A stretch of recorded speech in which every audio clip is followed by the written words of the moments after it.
Welcome to another episode of the Top Dogs podcast here on the Field of 68 Media Network. My name is Rob Doster, and we are fresh off of a 76-63 UConn win in Seattle at Climate Change Arena. It was really impressive to see UConn go what is effectively a road game and be able to take care of business against a team that is currently ranked in the top 10 while playing what was very clearly not the best that I think this team that can play. It felt like one of those games where they were kind of stuck in like third gear and could never quite get the level of separation that they needed. And I said this on After Dark, and I'm going to drop in the After Dark audio here in a second, but it felt like one of those games where it was Big Brother playing against little brother, and Big Brother's just holding his hand out like this and saying and has his hand on his little brother's head and just not letting him get involved in the game. And on paper, I do think that this is a quality matchup for Gonzaga, at least in the way that the lineups kind of fit together, right? Like Anton Watson and Ryan Nembhard are the two best players on Gonzaga's roster. Anton Watson's going up against Alex Caravan. Alex Caravan is not the best on-ball defender against fours that can score. Ryan Nembhard is a guy that is at his best at kind of putting the ball on the floor and attacking perimeter defenders and getting into the paint and hitting those little like 8 to 10 foot pull-ups. And UConn is not the best at keeping those guys out of the paint at this point. So I thought that it would be something where it'd be a little bit of a sweat, but turns out, no, not so much. UConn made 7 of the first 8 threes. Donovan Clingan scored 10 of his 21 points in the first 5 minutes. And this was a game where UConn more or less had control throughout. Even when it was close midway through the first half, it was something where it kind of felt like UConn probably should pull away and be able to run away with this thing. And they did that at the end of the first half. In the second half, there was only one possession where Gonzaga was within single digits, even though it kind of felt like in that second half, things just got – it was such a weird second half. There was a stretch where I think 4 straight possessions, UConn turned the ball over. I think Gonzaga went down and just missed a shot and didn't have a chance to actually put any game pressure on UConn. It never felt like Gonzaga was getting ready to make a run, even when they went through that like 3-minute stretch where they were really getting up in UConn defensively. And it was just a weird basketball game. It felt like a basketball game played between two teams that were both on East Coast time, and it was a 10-15 tip-off. Only one of those teams was on East Coast time. So really impressive performance, really impressive win.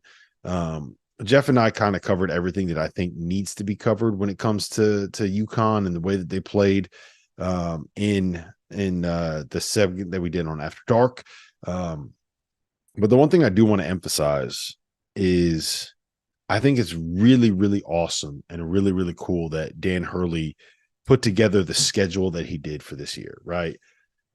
UConn's played Indiana in New York in a tournament where there was a chance that they could play Louisville in New York City.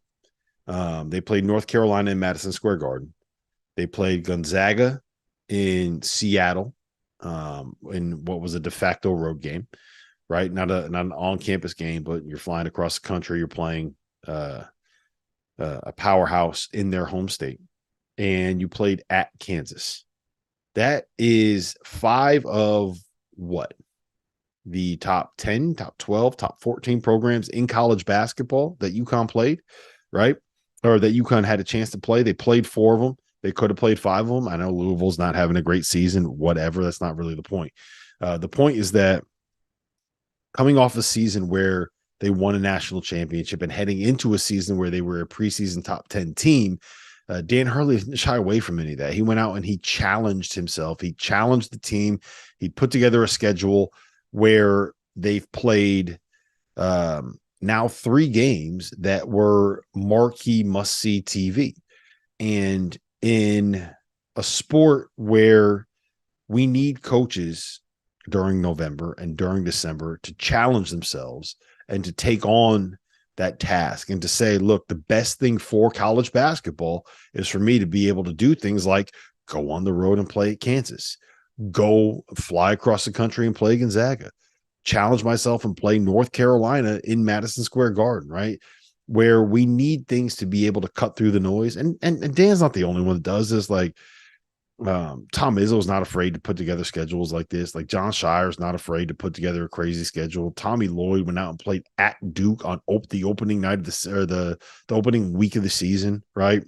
We've seen Scott Drew go out and schedule difficult schedules. Like there's a lot of coaches that will do this, and I think they all deserve credit, but I don't think any of them more than Dan Hurley, for the simple fact that none of those opponents opted to play in Gampel Pavilion or the XL Center. Every single one of them was away from home. Every single one of them was, well, that's not necessarily true because we all know that Madison Square Garden is Store South, but none of them came up to Connecticut and played in one of the official home arenas. And it takes a lot of balls.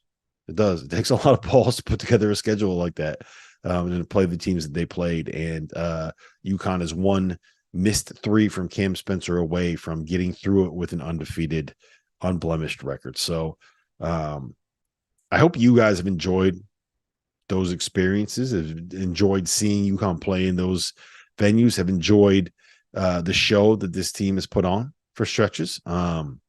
There's a lot of things that I think we can kind of take away from this performance. Like, I don't think this was the best game that Tristan Newton's played. I actually thought that he was kind of a passenger in this one. It was nice to see Donovan Clingan really get it going, and I think that is important. But the biggest thing to me is that we are now sitting here 10-1, getting ready for Big East play in a situation where UConn looks like they are right there with Arizona and Purdue and Kansas and anybody else in college basketball this season is a threat to win it. And wouldn't it be fun if this team went back to back? That's really all I got here. We're going to get into the segment that Jeff Goodman and I did on Gonzaga and UConn from After Dark here. Just please, if you're listening to this, rate, review, subscribe, leave a comment on YouTube. Do all of those things that you know are going to make me happy as a podcaster. If you are enjoying this content that is put out there for absolutely free, the best way that you can support it is to be able to interact and engage with it, with everything being a result of an algorithm at this point. All of that engagement really does help. So if you enjoyed that one tonight, or if you enjoyed listening to Jeff and I argue a little bit about UConn, if you enjoyed me putting Goodman in his place about trying to say that Indiana is a more talented team than UConn, then please just hit that like button, hit that subscribe button, and do something to help me out here. I really do appreciate it. And without further ado, let's get into that UConn Gonzaga breakdown from Field of 68 After Dark. As you guys know by now, we've partnered with BetMGM Sportsbook for this college basketball season. We're going to be using BetMGM lines to make all of our picks and predictions throughout the college basketball season. And we are going to have special offers for you, the listeners and the viewers on the Field of 68 each and every week during the season. If you haven't signed up with BetMGM yet, use the bonus code FIELD1500 and you will get up to a $1,500 first bet offer on your first wager on BetMGM Sportsbook. Here's what you got to do. Download the BetMGM app. Sign up using the bonus code FIELD1500. Deposit at least $10 and place your first wager on any game. You will receive up to $1,500 in bonus bets if that bet loses. Just make sure you use the bonus code FIELD1500 when you sign up. And remember, BetMGM is now available under one wallet in select states. As a New Jersey resident, this is super convenient for me when I have to go cover games in New York or Philly. When crossing state borders, just log into your existing account instead of having to create new accounts in each state that you go to. And most importantly, I got to let you know, we do have some fun stuff coming up for this college basketball season. Bet insurance tokens, college hoops odds boosts, my personal favorite, parlay odds boosts. So download the BetMGM app today. Welcome to the Friday evening edition of the Field of 68 After Dark. We have a special show tonight. We are going to be breaking down this UConn Gonzaga game, one of the 3 top 10 matchups that we are going to get this weekend. Rob Doster here. I got Jeff Goodman with me. We're presented by our partners over at BetMGM. UConn currently is up 76-63. There's about 30 seconds left in this game. I'll update the score as soon as it goes final. But it has been a fairly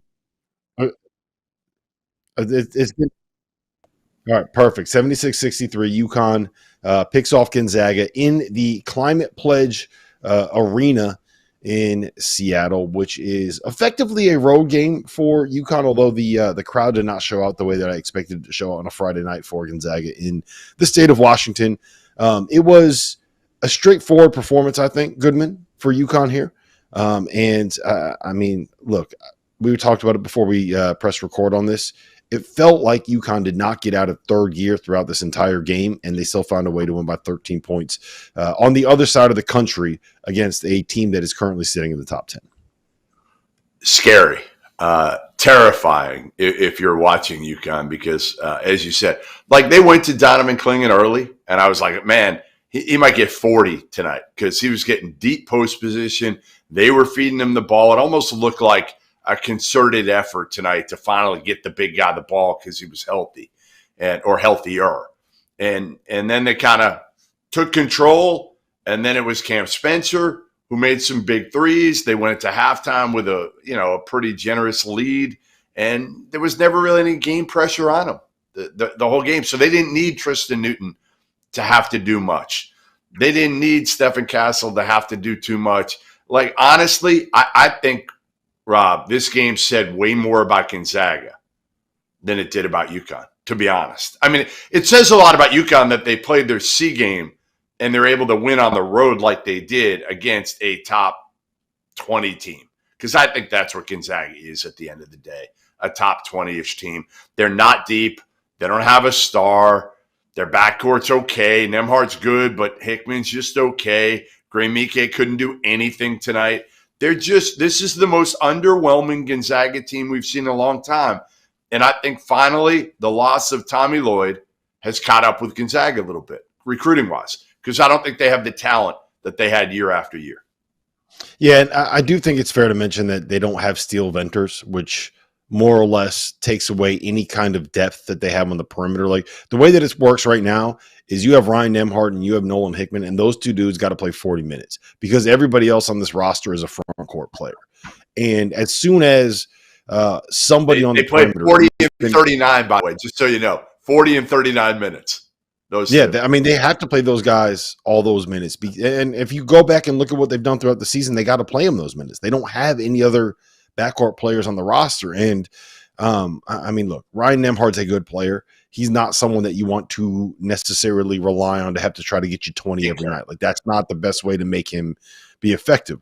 Gray-Mike is a good player, but he's never going to be effective going up against the likes of a Zach Edey or a Donovan Clingan because he's 6'9" and he scores with his back to the basket. And to me, the biggest thing is just like there's no lineup versatility, right? Their best lineup, the one that has Anton Watson at the 4, the only way that they can bring subs in, it's Braden Huff and Ben Gregg off the bench, and both of those dudes are 6'11", right? So you're moving your best player out of his best position, Anton Watson. You move him from the 4 to the 3, and that's a hard way to win basketball games. So I feel like Gonzaga right now is a guard short of what they need to be. Like if they still had Hunter Salas right now, and I'm not saying that Hunter Salas is like necessarily the best player on the planet, but if they had a dude that could get them 15 minutes off the bench that was capable of averaging like 7 or 8 points, I think that changes what this team can be because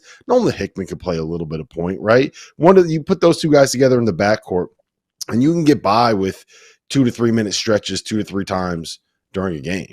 So I think they're just a guard short. Have a guy, Rob, you just don't have a guy that anybody fears. Like ultimately, that's what it comes down to, right? You don't have a guy on this team that you're like, holy crap, we got a game plan for him.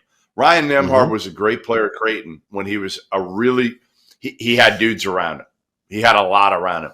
There's just not enough around him here, so he's got to do too much, as you said. Now, again, in the WCC this year, listen, they could run away with it. I don't think they will. I actually think I feel better about my Gales, my St. Mary's Gales now after watching Gonzaga tonight, to be honest, because I think they could still get the automatic bid and win the WCC. I think it's that wide open. Yeah, and Josh Jefferson got it going a little bit for St. Mary's, so I think that he'll be fine there. And you always got to keep an eye on Santa Clara, because Santa Clara just, who's going to be the first round pick that they have come out of nowhere this year. It was Brandon Pudzinski last year. It was Jalen Williams the year before that. So there's a lottery pick somewhere in there, Goodman. We just don't know who it is yet. We're going to find someone off that Santa Clara roster that's a lottery pick. No, I mean, look, do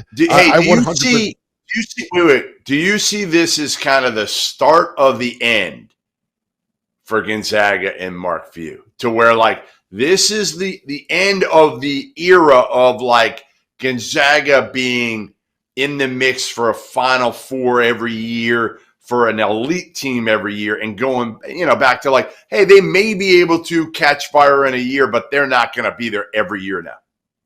I don't know if I'm ready to say that at this point. I do think that, and you made this point last year multiple times, right? I think you made it when we were in Las Vegas for the Sweet 16 before UConn played Gonzaga there in the Elite Eight, that there's just not the level of NBA talent that we've seen before. There's no Nigel Williams-Goss, and there's no Brandon Clark, and there's no you don't have that same. You don't have a Jalen Suggs. You don't have a Chet Holmgren. You don't have that same level of dude. And if you go and look at what Arizona has right now, they're getting Caleb Love out of the portal, and that's the guy that Gonzaga used to get. Right?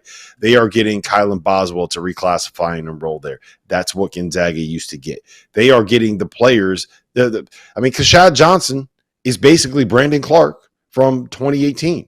Right? Or 2019. What was Brandon? Whatever he was. Whenever Brandon, you guys know who I'm talking about. Whenever Brandon Clark was there, that's basically what Kashad Johnson is. So I'm not ready to say that yet, because Mark Few at the end of the day is a Hall of Famer, right? And he's not there yet, but he should be there. So I'm not ready to say that yet. But by the way, it's crazy that he's not in the Hall of Fame yet. No, it is. Am I wrong? No, he should be there, and he's going to get there. That just seems like one of those ones where it's like we're just kind of waiting for the right time. They only want to add 1 year, whatever it is. No, I think you're right. Can we flip this and pivot to UConn here real quick? Because I do want to just ask you, like, when they are able to get Clingan going, and he had his best game of the year tonight. He had 21 points, 8 boards, 3 assists, a pair of blocks. He was 8-11 from the floor. Most importantly, he was 5-7 from the free throw line. And he looked, Jeff, like he was finally moving well. To me, that's been what they were missing, was that offensive threat. Yes, getting Steph Castle healthy matters, because you're adding someone that can be an elite defender. You're adding someone that is your best point of attack defensive weapon, and you're adding another guy that can break people down offensively and create something out of isolation, which, Gonzaga is the third straight power conference opponent that tried to switch everything against UConn and take them out of what they wanted to run. It did not work that well because they don't have as many good defenders. But to me, it's getting Clingan to the point where he is playing like the All-American we projected him to be. They just have their pieces fit together. When Hurley and his staff were putting this team together, you can tell it's like, all right, we're not going to duplicate too much, even personality-wise a little bit, right? Like Cam Spencer's kind of that alpha dog that they needed a little bit, because that's not Clingan. Certainly that's not going to be Castle. Caravan's got some of that in him. But I think, again, Cam Spencer just brought another shooter who can do more than just shoot. He's not one-dimensional like a lot of people thought he was at Rutgers and at Loyola Maryland. But again, Castle's athletic, big, strong, can guard at a high level, right? Can get to the basket, can get downhill. Solo ball's kind of a, more athletic, but he can really shoot the ball, comes off the bench. DR is great because he's got a gear, right? And he guards. He gets after it and really gets up in guys. I like, again, how everybody serves a different purpose on this UConn roster. Everybody. Yeah, I love that. I hate teams where they're like duplicating pieces, or I'm going to see one tomorrow a little bit. Indiana. they don't have enough shooting. Obviously, that's the key thing, right? UConn, even though they Not haven't if you shot ask Mike Woodson. Don't you dare bring that up in front of Mike Woodson. If you say anything about shooting to Mike Woodson, he's going to jump you, man. You better be careful. Don't go in that well, press conference. He's going to be I looking won't for be you. here. I would ask him, but I'm not going to be here for the post-game press conference because I got to leave right away to get to that Purdue-Arizona game in Indy because the Colts start at 4:15 too. So the traffic in Indy is going to be horrendous. Yeah. So what I will say is this. On paper, I think that this Gonzaga team is not a great matchup for UConn. And what I mean by that is they have a guy at the 4 spot that can go out and make things happen against Alex Caravan. If there's a weakness with this UConn team, it's guarding 4s. If you look at all the power conference teams that they've played, the 4-man is the one that goes off. They have a point guard that is able to get to the basket, get to the lane, and create. The other issue that this UConn team has is perimeter defense against teams that have guys that can beat you off the dribble, right? And Gonzaga is a top 10 team with 2 guys that star in the position that you can kind of take advantage of this UConn team. And UConn held them to 39% shooting from the floor. UConn forced 11 turnovers. They held them to 2 for 12 shooting from the 3-point line. And they were up by double figures for basically the entire second half. Gonzaga scored the first bucket of the second half to cut an 11-point lead to 9. UConn immediately answered with a basket of their own. Gonzaga never got to single digits after that. Now, some of that is they missed some open looks, but some of that was UConn hit 7 threes in the first half, threw it in cruise control, and there was nothing that Gonzaga can do. You said earlier that UConn played their C game. I'd push back on that a little bit because I think that they were really effective defensively, but all right, so B- game. I'll give them like a B- game.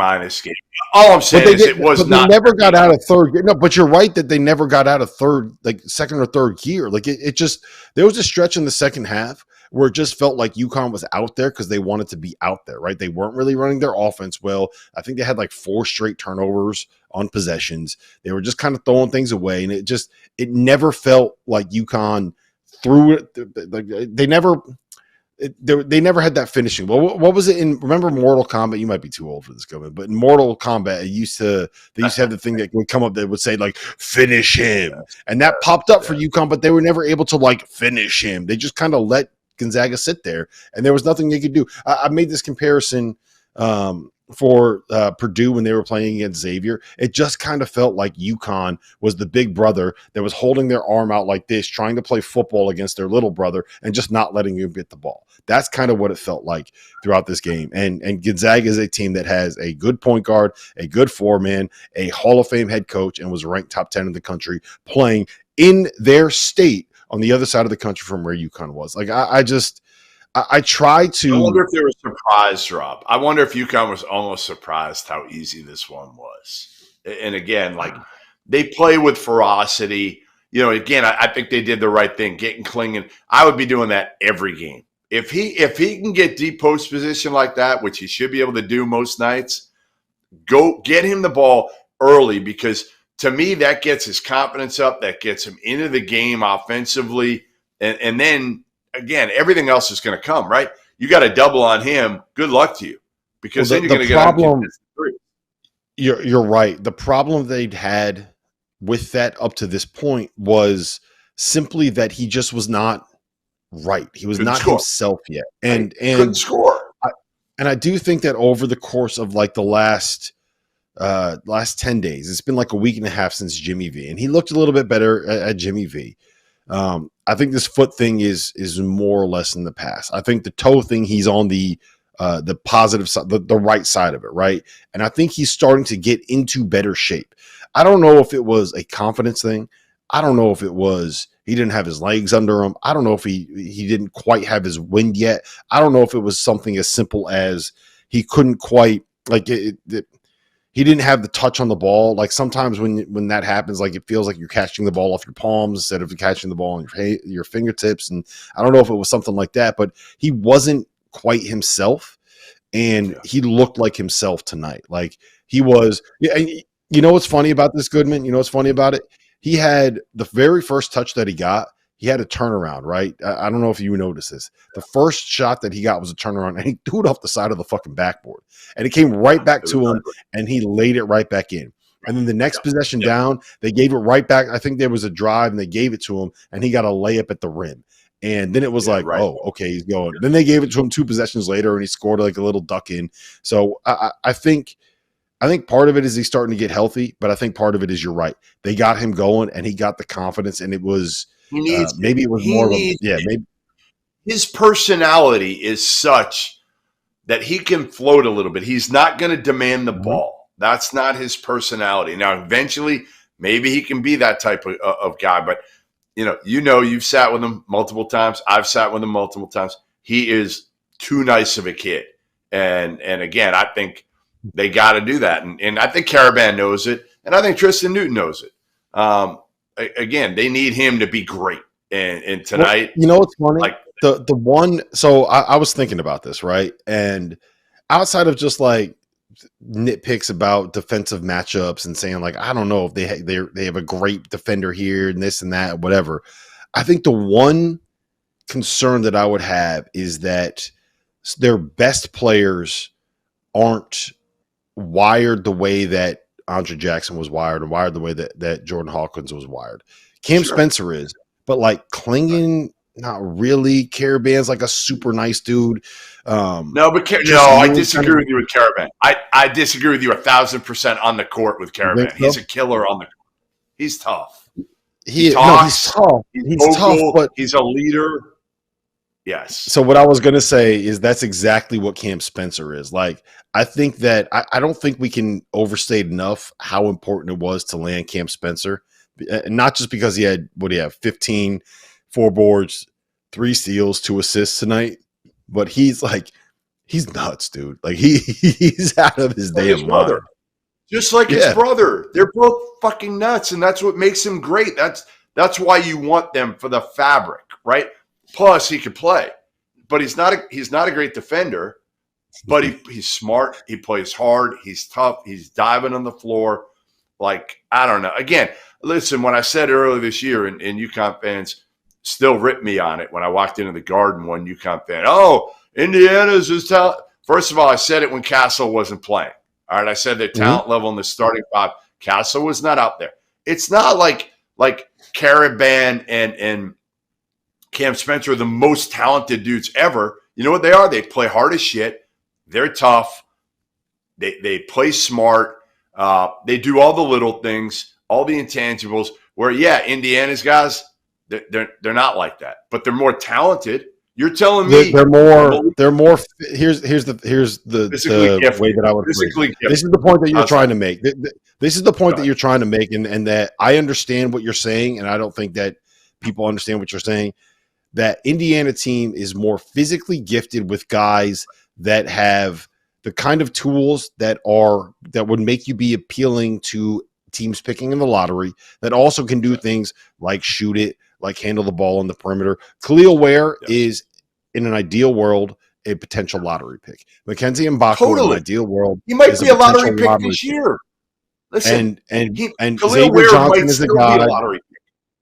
No, I'm not disagreeing with you on that, but when I told you this at the time, the only thing I would push back on pretty significantly is like when it comes to like skills and actual basketball ability, like it doesn't even compare.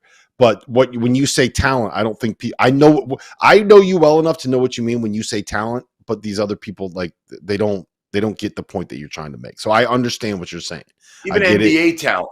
Even NBA talent is I guess what I'm saying is like Mackenzie, who are you? You're probably going to draft Mackenzie Mbako over Alex Caravan. You just are right now. Like NBA teams are going to go with upside, and Mackenzie Mbako has higher upside. I don't. All right, maybe. Look, when they played, I think you had a better argument than right now. After we have like 6 more games of a sample size to deal with there, so that's the only pushback I give you. All right, before I don't want to rehash this argument because like we're just going to go down a rabbit hole. But I do want to ask you this question. Okay, I think we both agree that Arizona and Purdue are probably the 2 best teams in America. Do you think that that's fair? Um, I don't. I want to see Arizona again tomorrow. We saw them at Duke, and Duke isn't very good. They beat Michigan So my State. question is, how Michigan far State isn't very good. outside, how close is UConn to being the best team in America? Like, are we getting to the point where we have to have that conversation? Is it like, are they in the same tier? Okay. Yes. Of course they're in the same tier. That must be Kansas at Kansas. Yes, they're in the same tier. They're not far up. And again, they've got a freshman in Castle that we haven't really seen yet, in my opinion. We really haven't seen. Now, again, you can't shoot. But they don't really need him to shoot. I mean, he airballed an open three, and then he had another one that got stuck between the rim and the back. No, he looked like me out there. Yeah. He looked like me out there. That was not great. But again, yes, I would say they're in the conversation. UConn is in that conversation. I want to see Arizona tomorrow, and I want to see what they're made of in Indy against a top 5 team. They haven't played a top 5 team yet. They haven't. Duke is not that. Michigan State's not even a tournament team today. Wisconsin's a good team, but they played them at McHale, and I think Wisconsin's a top 20-ish team at the end of the day this year. They've been great over the last few weeks.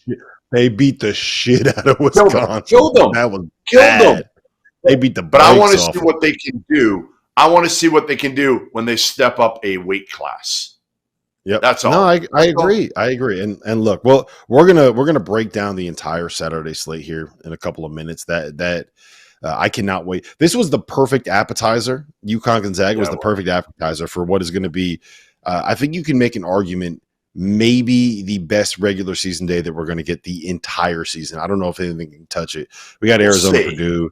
We got Arizona, Purdue, and Kentucky, North Carolina might be the 2 most entertaining games we get all season long in the regular season. Those are going to be awesome to watch. We're going to get to all that here in a little bit. I just to put a bow on the UConn conversation real quick. I do want to give credit to Dan Hurley for scheduling, and I think Mark Few as well, for scheduling the way that he scheduled. Right, you're the reigning national champion. You are a self-proclaimed blue blood, which I believe is a blue blood, right? And you go out and you play at Kansas, you play North Carolina on a neutral, you play effectively a road game at Gonzaga, and you play Indiana on a neutral court in an event where you could have ended up playing Louisville. Now, I know Louisville's not Louisville, but still, that's like 5 of the top 10 programs in the history of college basketball, right? You go out and he wasn't afraid to schedule. And I do think that is something that is really important in this sport, is to have the coaches at the most recognizable programs to go out and schedule like this. Now, Arizona did it too. Duke did it too. Yes. Tom Izzo did it too. There's a lot of coaches that did that, but I think we need to expose. Hey, we need to expose the ones that didn't. I think we need to do that next week. Let's expose. We got the halves, and like you said, Mark Few does it every year, and he kind of has to because they're in the WCC, but he does it. Tommy Lloyd, he still does it, man. He still does it. Like doing it is what matters. Giving us these games that are great non-conference games that can cut through the noise of football in November and December, that aren't just NTEs and aren't just the Maui Invitational. All that stuff matters.